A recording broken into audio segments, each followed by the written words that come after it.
কিছুটা ভেন্ডি দিয়ে আলু ভেন্ডির তরকারি করেছিলাম, আর কিছুটা ভেন্ডি রেখে দিয়েছিলাম আলু আর ভেন্ডি ভাজা করব বলে। আর আয়ারল্যান্ডে ভেন্ডির দাম পার কেজিতে ওই 900 টাকা মতো ধরো, তাই একটা ভেন্ডিও যদি ফেলা যায় মনে হয় যেন কতগুলো টাকা চলে গেল।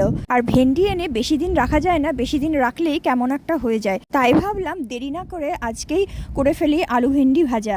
আর এই ভেন্ডি ভাজা খেতে আমারও খুব ভালো লাগে, আর অভিজিৎও খুব ভালোবাসে। আর ভেন্ডির সাথে আলু অ্যাড করলে বিনিও খেয়ে নেয়। আর ভেন্ডি তো বেশি দিন রাখাও যায় না, রাখলে যেন কীরকম একটা হয়ে যায়, তাই ঝটপট এনেই রান্না করে নিতে হয়।